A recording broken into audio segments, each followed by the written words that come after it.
भैया दूज का दिन था। महारानी देवी प्रभु की छवि को हाथों में पकड़कर फूट-फूट कर रो रही थीं और कह रही थीं कि हे प्रभु, मेरे भैया तो नहीं हैं इस दुनिया में, लेकिन जो कुछ हैं आप ही हैं। यदि आप आज मेरे हाथों से भैया दूज नहीं कराएंगे, मेरे हाथों से ये मिठाई नहीं खाएंगे, तो मैं यहीं पर बैठकर अपने सिर को ज़मीन पर पटक-पटक कर फोड़ लूँगी, जान दे दूँगी, लेकिन मैं यहाँ से वापस नहीं जाऊँगी जब तक आप हमें दर्शन नहीं दोगे, आप मेरे हाथों से ये मिठाई नहीं खाओगे, आप दूज नहीं कराओगे। कुछ देर बाद उनके साथ ऐसा चमत्कार हुआ कि जो उन्होंने कभी सोचा भी नहीं था कि ऐसा चमत्कार उनके साथ हो सकता है।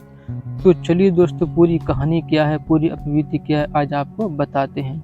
नमस्कार दोस्तों, हमें उम्मीद है कि आप सब लोग अच्छे से होंगे, घर पे आपके माता-पिता भी अच्छे से होंगे। दोस्तों, ये जो अपबीती है, ये अपबीती हमें भेजी है सुरेश जी ने, जो महारानी देवी जी के पति हैं। उन्होंने कहा है कि ये भैया, मैं आपको अपनी वाइफ की अपबीती भेज रहा हूँ जो उनके साथ घटित हुई है, और ये अपबीती आप और भैया बहनों के साथ शेयर करो ताकि हमारे और भाई और बहनों को पता चले कि जो भी व्यक्ति सत्य के साथ में आता है कुछ न कुछ प्रभु से कामना करते हैं कि मेरा ये काम समझ जाए, मेरा वो काम समझ जाए। तो ऐसे ही मेरी पत्नी की अपबीती है, वो भी प्रभु के सत्य के साथ में एक आस लेकर के गई थी, तो उनके साथ प्रभु ने वो प्रॉब्लम समस्या पूरी की है और उनके साथ चमत्कार भी किया है। तो मेरी बात सुरेश जी से लगभग 1 घंटे तक हुई, तो उन्होंने सारी अपबीती मुझे बताई, तो वही अपबीती आज मैं आपको बता रहा हूँ। तो चलिए दोस्तों, पूरी अपबीती बताते हैं। दोस्तों, बात है 2011 की, जब महारानी देवी जी अपने घर पर भैया दूज के दिन अपने भाई का इंतज़ार कर रही थी। तो उन्होंने अपने भाई से फ़ोन पे बात की और कहा कि भाई जल्दी आ जाओ, मैं तुम्हारा इंतज़ार कर रही हूँ, तुम्हें दूज खिलाऊँगी, काफ़ी देर से इंतज़ार कर रही हूँ। तो उनके भाई का नाम था लक्ष्मण दास, तो उन्होंने कहा कि ठीक है, मैं बहन थोड़ी देर में आ रहा हूँ बाइक से, थोड़ा शांति रख, मैं अभी नहा धो रहा हूँ और खाना तो फिर नहीं खाऊँगा, बस नहा धो करके कपड़े पहन के आ रहा हूँ।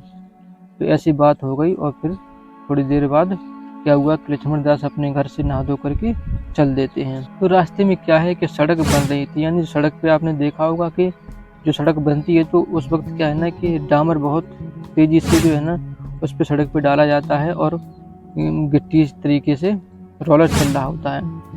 तो उसी सड़क के माध्यम से वह जा रहा था। रास्ते में आगे से एक बस ही आ रही थी, तो बस थोड़ा स्पीड में थी, तो उसको बस को साइड करने के चक्कर में जो उसकी जो बाइक है एक खंडी में जाकर के गिर पड़ती है, और खंडी में साइड पर एक लोहे का वो लगा था, जो है ना आपने देखा वो बोर्ड लगे होते हैं, तो उस लोहे का बोर्ड लगा था। तो उसी बोर्ड पे खंडी में तो मोटरसाइकिल गिर पड़ी, लेकिन उसका जो सर है सीधे उस बोर्ड में लोहे के खंभे में जाकर के लगता है और वहीं पर उसकी मौके पर मौत हो जाती है। जब ये खबर महारानी देवी जी को पता चली तो वह बहुत रोईं और फूट-फूट कर रोईं, और उनके दिल में एक तरीके से सदमा सा बैठ गया, क्योंकि जो महारानी देवी हैं ये 4 बहनों के बीच में एक अकेलौता भाई था। तो इस वजह से उन्हें बहुत दुख हुआ और बहुत रोईं, लगभग महीनों तक रोती रहीं, और न तो कभी खाना ढंग से खाती, नहीं कभी पानी पीती, अपने शरीर का भी ख्याल नहीं रखती थी। वो बहनें अच्छी तरीके से जानती होंगी जिनके भाई नहीं होते हैं तो उनके ऊपर कैसा दुख होता है, कैसा व्यतीत होता है। भाई दूज के दिन, रक्षाबंधन के दिन बहुत दुख महसूस करती हैं। तो इसी तरीके से उनको भी अब दुख महसूस होने लगा था। इस दुख से वह निकल नहीं पा रही थी, तो इस दुख को देख कर के जो उनके पति थे रमेश जी, वह भी घबराने लगे कि आखिर पता नहीं इसके भाई की यादें इसके दिल से आखिर क्यों नहीं निकलती हैं, बात क्या है। ऐसे ही सोच रहे थे, तो ये बात उन्होंने अपने दोस्त से कही, तो उनके दोस्त ने रमेश जी से कहा कि आप ऐसा करो, एक बार प्रभु के सत्य के साथ में अपनी बाइक के साथ आप चले जाओ, वहाँ पर आपको सॉल्यूशन मिल जाएगा, वहाँ पर आपको कोई ना कोई रास्ता मिल जाएगा। तो रमेश जी ने फिर ऐसा ही किया, अपनी पत्नी को लेकर के महारानी देवी को सत्य के साथ में जाने लगते हैं। तो जब लगभग 1 महीने तक सत्य के साथ में गए, तो उनकी जो पत्नी जो है ना, उनके ऊपर प्रभु के वचनों का ऐसा असर हुआ कि वह सब कुछ भूल जाती हैं और प्रभु की भक्ति में लीन हो जाती हैं, और प्रभु को अपना सब कुछ मान बैठती हैं, और वह सब कुछ भूल जाती हैं, सब कुछ त्याग देती हैं, ना कहीं रिश्तेदारी में जाती हैं और ना ही कोई फालतू काम करती हैं, बस सुबह शाम प्रभु की भक्ति में रहती हैं और अपने भाई के रूप में प्रभु को पूजने लग जाती हैं और कहती हैं कि अब से अब आप ही मेरे भाई हो, आप ही मेरे भैया हो। जब भी कभी मैं आपको बुलाऊं तो आप मुझे दर्शन दे दिया करना। आप मेरे प्रिय भाई हो। मेरा एक भाई तो चला गया, लेकिन वो भाई मेरा नहीं था तो इसीलिए चला गया, लेकिन आप मेरे भाई हो, आप मेरे हमेशा साथ रहना और मेरा साथ कभी नहीं छोड़ना। इस तरीके से सुबह शाम प्रभु के भजनों को गाती थीं और भाई के रूप में पूजा भी करने लग जाती हैं। धीरे धीरे समय गुजरता गया, सत्य के साथ में जाती रहीं और सत्य के साथ में जब भी वहाँ जाती थीं तो लोगों की सेवा कर प्रभु के बारे में भी बताती थीं और कहती थीं कि ये मेरे भाई हैं। तो इस तरीके से समय चलता रहा। फिर से अगले साल जब भैया दूज का दिन आया तो उस दिन वह बहुत रोने लगी, घबराने लगी और कहीं न कहीं आज उन्हें फिर से अपने उस भाई की याद आने लगी। तस्वीर ली और तस्वीर के सामने बैठकर फूट-फूट कर रोने लग जाती हैं और कहती हैं कि हे प्रभु, हे मेरे भैया, आज आपको आना पड़ेगा, आज आपको दर्शन देना पड़ेगा। आज मेरा वो भाई तो नहीं है, लेकिन आप मेरे भाई से भी बढ़कर भाई हो, आप मेरे सब कुछ हो। यदि आज आपने दर्शन नहीं दिया तो एक बहन का एक भाई से विश्वास उठ जाएगा। एक बहन अपने भाई को पूजना छोड़ देगी, क्योंकि आज भैया दूज का दिन है और आज मैं कुछ भी करूं, आज आपको अपने हाथों से मिठाई ज़रूर खिलाऊंगी, आज अपने हाथों से दूज करूंगी।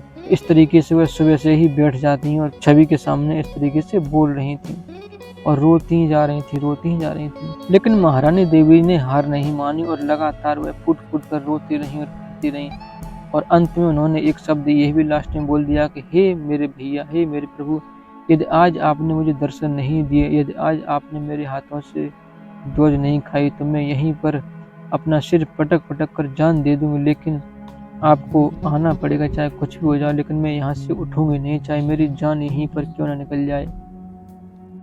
तो फिर कुछ देर बाद एकदम से चमत्कार हुआ, एकदम से इतनी तेजी से रोशनी हुई उनके सामने कि उन्होंने देखा कि साक्षात प्रभु खड़े हैं। तो महारानी देवी ने देखा कि उनके सामने साक्षात प्रभु खड़े हैं। तो यह दृश्य देखकर वह बहुत प्रसन्न हुई, बहुत खुश हुई और उन्हें अपने हाथों से प्रभु को मिठाई खिलाई और उनकी आरती गाई और उनको दर्शन पूर्ण रूप से किए और कहा कि हे प्रभु, हे मेरे भैया, आज आपने मेरी लाज रख ली, आज आपने हमें दर्शन दे दिए, मैं धन्य हो गई, मैं अपने जीवन से अब तर जाऊंगी, अब मुझे आप बस अपने चरणों में शरण जरूर दें।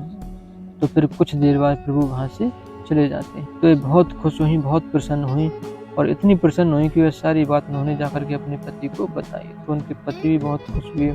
जब रमेश जी ने अपनी पत्नी महारानी देवी जी की तरफ देखा, देख करके अचंभे पड़ गए कि इसे क्या हो गया। ये पहले बहुत दुखी रहती थी और प्रभु के भक्ति में लीन रहती थी, आज इतना प्रसन्न क्यों हो रही है, बात क्या है। जरूर प्रभु ने सच में दर्शन दिए होंगे, तभी ये मुझे ये बात बता रही हो। तो फिर दोनों लोग प्रभु की भक्ति में लग जाते हैं और इस तरीके से लगते हैं कि एक दिन रमेश जी को भी प्रभु के दर्शन हो जाते हैं। तो दोस्तों, ये थी महारानी देवी जी की कहानी, जो उनके भाई गुजर जाते हैं लेकिन साक्षात प्रभु ने दर्शन दिए उनके भाई के रूप में। यदि आप भी ऐसी कोई कहानी जानते हैं, आपके भी ऊपर कोई अविधि बीती हो, आपके आस पड़ोस में कोई घटना घटी हो, आप हमें ज़रूर कमेंट बॉक्स में बता सकते हैं या आप हमें हमारे इस मोबाइल नंबर पर हमें बात करके बता सकते हैं। तो उस अविधि को भी हम ज़रूर अपने भाई बहनों के साथ में लेकर के आएंगे। धन्यवाद।